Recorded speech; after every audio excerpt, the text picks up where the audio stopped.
नमस्कार दोस्तों, चलिए जानते हैं झारखंड की 25 बड़ी खबरें केवल 10 मिनट में। पर उससे पहले आप यह वीडियो कहां से देख रहे हैं कमेंट में जरूर बताएं और वीडियो को लाइक करके चैनल को सब्सक्राइब जरूर करें। प्रधानमंत्री आवास योजना 2026 की नई लिस्ट जारी हो गई है। इसके साथ ही अब पात्र परिवारों को घर बनाने के लिए सरकार से पैसा मिलना शुरू हो गया है। इस मदद से गरीब परिवारों का अपना पक्का घर बनाने का सपना पूरा होगा, जिससे उनका रहन सहन बेहतर होगा। ये योजना उन लोगों के लिए एक बड़ी राहत है जिनके पास अब तक रहने को सही घर नहीं था। झारखंड में राशन कार्ड धारकों को अब फिर से चना दाल मिलेगी। राज्य सरकार ने 20 महीने के लंबे इंतजार के बाद यह फैसला लिया है। इसका फायदा राज्य के 68 लाख से ज्यादा गरीब परिवारों को होगा। सरकार का मकसद लोगों को बेहतर पोषण देना और खाद्य सुरक्षा मजबूत करना है, जिससे गरीब परिवारों को काफी राहत मिलेगी। झारखंड सरकार ने राज्य में संचालित कोचिंग संस्थानों के लिए नया नियमन लागू किया है। इसके तहत सभी कोचिंग केंद्रों का पंजीकरण अनिवार्य होगा। छात्रों की फीस, पढ़ाई का समय, सुरक्षा मानक और शिकायत निवारण व्यवस्था तय की गई है। सरकार का कहना है कि इससे छात्रों का शोषण रुकेगा और शिक्षा व्यवस्था अधिक पारदर्शी बनेगी। झारखंड पुलिस ने नक्सल प्रभावित इलाकों में सुरक्षा अभियान तेज कर दिया है। पुलिस अधिकारियों के अनुसार लगातार कार्रवाई से नक्सली गतिविधियों में कमी आई है। सरकार का लक्ष्य मार्च 2026 तक नक्सल समस्या को पूरी तरह समाप्त करना है, जिसके लिए केंद्र के साथ व्यवस्था किया जा रहा है। झारखंड में मौसम विभाग ने अगले 24 घंटों में तापमान में हल्की बढ़ोतरी की संभावना जताई है। सुबह और रात में ठंड बनी रहेगी, जबकि दिन में धूप निकलने से राहत मिल सकती है। किसानों को मौसम के अनुसार फसलों की देखभाल करने की सलाह दी गई है। झारखंड में आज चांदी की कीमतों में भारी उछाल आया है, जिससे इसकी चमक और बढ़ गई है। राजधानी रांची के बाजार में 1 किलो चांदी का भाव आज 3,60,000 रुपए तक पहुंच गया है। जानकारों का कहना है कि फैक्ट्रियों में चांदी की मांग बढ़ने और विदेशों से सप्लाई कम होने की वजह से स्थानीय बाजार में कीमतें इतनी तेज हुई हैं। मुख्यमंत्री ने गुरुजी स्टूडेंट क्रेडिट कार्ड योजना के तहत 52 होनहार छात्रों को क्रेडिट कार्ड दिए हैं। अब ये छात्र पैसों की चिंता किए बिना अपनी आगे की पढ़ाई पूरी कर सकेंगे। साथ ही छात्रों की मदद के लिए एक नया डिजिटल पोर्टल और चैटबॉट भी शुरू किया गया है। इसकी मदद से छात्र अब घर बैठे ही मोबाइल के जरिए अपने लोन और आवेदन से जुड़ी हर जानकारी आसानी से पा सकेंगे। झारखंड में बढ़ते साइबर अपराध को रोकने के लिए पुलिस ने अब एक खास जागरूकता अभियान शुरू किया है। पुलिस की टीम लोगों को ऑनलाइन ठगी और फर्जी कॉल से बचने के आसान तरीके सिखा रही है। साथ ही अब स्कूलों और कॉलेजों में भी विशेष कार्यक्रम चलाए जा रहे हैं, ताकि छात्र इंटरनेट का सुरक्षित इस्तेमाल कर सकें और ठगी का शिकार होने से बच सके। झारखंड के कई जिलों में पानी की समस्या को देखते हुए सरकार ने जल जीवन मिशन के काम की जांच की है। बड़े अधिकारियों को सख्त निर्देश दिए गए हैं कि जो पाइपलाइन या नल का काम अभी अधूरा है, उसे सबसे पहले पूरा करें। सरकार की कोशिश है कि गांव के हर परिवार को घर बैठे साफ पानी मिल सके और महिलाओं को दूर से पानी न लाना पड़े। झारखंड की सड़कों पर होने वाले हादसों को रोकने के लिए परिवहन विभाग ने अब कमर कस ली है। पुलिस सड़कों पर हेलमेट और सीट बेल्ट की सख्ती से जांच कर रही है, ताकि लोग सुरक्षित रह सके। चेकिंग के साथ साथ लोगों को ट्रैफिक नियमों के बारे में भी प्यार से समझाया जा रहा है, ताकि वे खुद अपनी और दूसरों की जान बचा सके।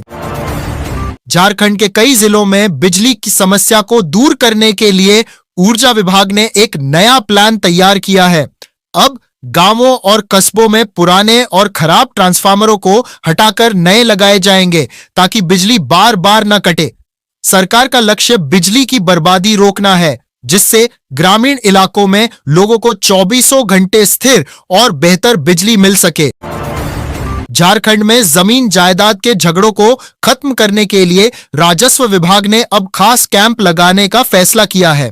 इन कैंपों में जमीन की नापी और दाखिल खारिज जैसे अटके हुए कामों को तुरंत निपटाया जाएगा। सरकार का मकसद है कि लोगों को कचहरी के चक्कर न काटने पड़े और उनके जमीन से जुड़े विवादों का समाधान मौके पर ही आसानी से हो जाए। झारखंड के औद्योगिक इलाकों में प्रदूषण को कम करने के लिए अब नई और आधुनिक मशीनें लगाई जा रही हैं। ये मशीनें हवा में फैले धुएं, धूल और गंदे पानी के स्तर की हर वक्त जांच करेंगी।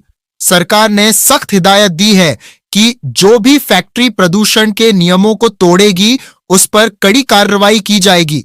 इसका उद्देश्य राज्य के पर्यावरण को साफ और सुरक्षित बनाना है। झारखंड सरकार ने मैट्रिक और इंटर लेवल की सरकारी नौकरियों की परीक्षा में बड़ा बदलाव किया है। अब परीक्षा में केवल टिक मार्क यानी बहुविकल्पीय प्रश्न ही पूछे जाएंगे। साथ ही अब उम्मीदवारों को कंप्यूटर चलाना और हिंदी टाइपिंग आना भी जरूरी होगा, तभी वे इस नौकरी के योग्य माने जाएंगे। सरकार का मानना है कि इस बदलाव से भर्ती प्रक्रिया और भी पारदर्शी होगी और काम में तेजी आएगी। बीजेपी ने झारखंड में पार्टी को और मजबूत बनाने के लिए आदित्य साहू को नया प्रदेश अध्यक्ष बनाया है। पद संभालते ही उन्होंने राज्य में फिर से डबल इंजन की सरकार बनाने का भरोसा जताया है। उनका मुख्य लक्ष्य पार्टी के संगठन को गांव-गांव और घर-घर तक पहुंचाना है। इस बदलाव से बीजेपी राज्य में अपने कार्यकर्ताओं में नया जोश भरने की कोशिश कर रही है।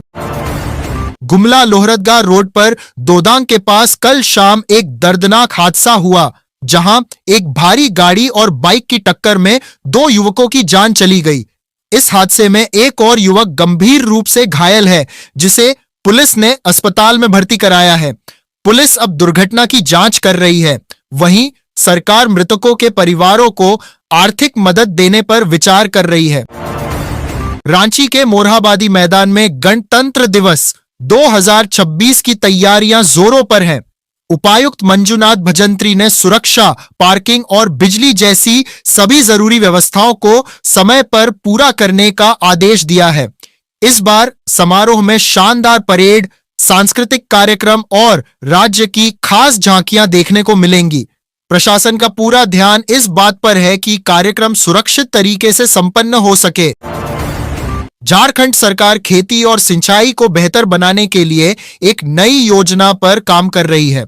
इसमें बारिश के पानी को बचाने और हर खेत तक पानी पहुंचाने पर खास जोर दिया जाएगा।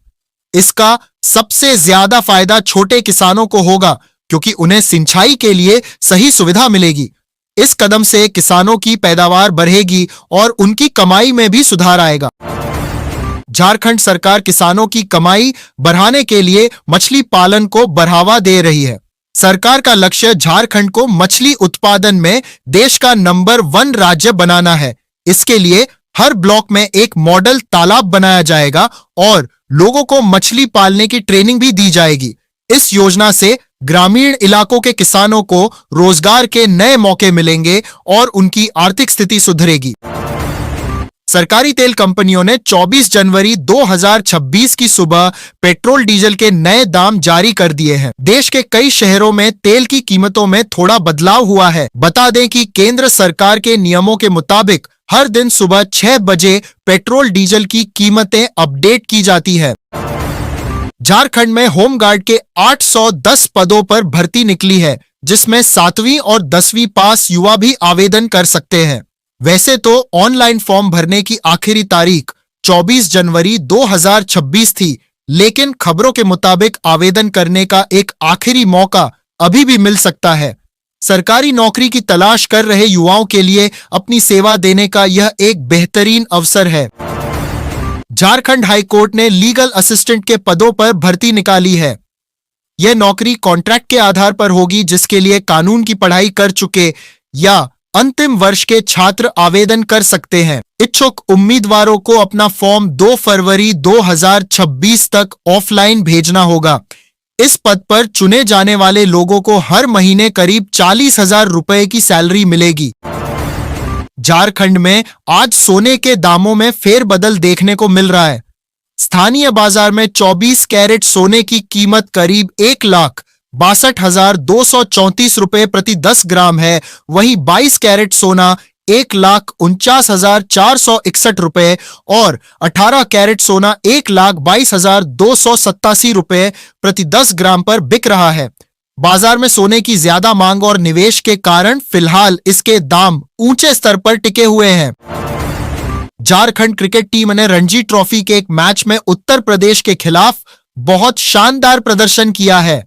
टीम ने 6 विकेट खोकर 561 रनों का विशाल स्कोर बनाया और मैच पर अपनी पकड़ मजबूत कर ली है। झारखंड के खिलाड़ियों का यह बेहतरीन खेल राज्य के खेल जगत के लिए एक बहुत अच्छी और सकारात्मक खबर है। झारखंड सरकार ने बच्चों की पढ़ाई बेहतर बनाने के लिए जे गुरुजी मोबाइल ऐप और डिजिटल पोर्टल शुरू किया है। इस ऐप में पहली से लेकर 12वीं कक्षा तक की किताबें और पढ़ाई का सारा सामान डिजिटल रूप में मौजूद है। इससे राज्य के 45,000 से ज्यादा सरकारी स्कूलों के बच्चों को ऑनलाइन पढ़ने में मदद मिलेगी। इस सुविधा से छात्र मुश्किल विषयों को आसानी से समझ सकेंगे और उनकी पढ़ाई का स्तर सुधरेगा।